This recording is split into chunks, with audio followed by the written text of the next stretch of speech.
ఉత్తరాఖండ్లోని ప్రసిద్ధ పుణ్యక్షేత్రాల్లో ఒకటైన కేదార్నాథ్ ఆలయం తలుపులు ఇవాళ తెరుచుకున్నాయి. ప్రత్యేక పూజలు చేసి వేద పండితులు ఉదయం 7 గంటలకు ఆలయ ప్రధాన తలుపులను తెరిచారు. ఉత్తరాఖండ్ సీఎం పుష్కర్ సింగ్ ధామీ కుటుంబంతో కలిసి తొలి పూజలో పాల్గొన్నారు. 12 జ్యోతిర్లింగాల్లో కేదార్నాథ్ ఆలయం కూడా ఒకటి. చార్ధామ్ యాత్రలో భాగంగా భక్తులు కేదార్నాథ్ ఆలయాన్ని సందర్శిస్తారు.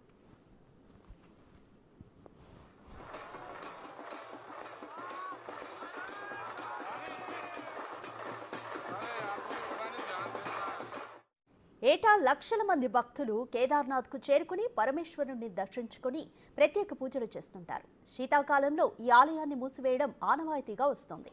6 నెలల పాటు మూసి ఉన్న ఈ ఆలయ తలుపులు ఇవాళ తెరిచారు.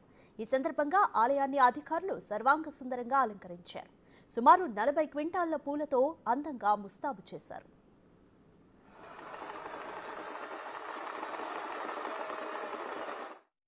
ఇప్పటికే పెద్ద ఎత్తున భక్తులు అక్కడికి చేరుకున్నారు. గత ఏడాది కంటే ఈ సంవత్సరం ఎక్కువ మంది భక్తులు వస్తారని ఆలయ అధికారులు అంచనా వేస్తున్నారు.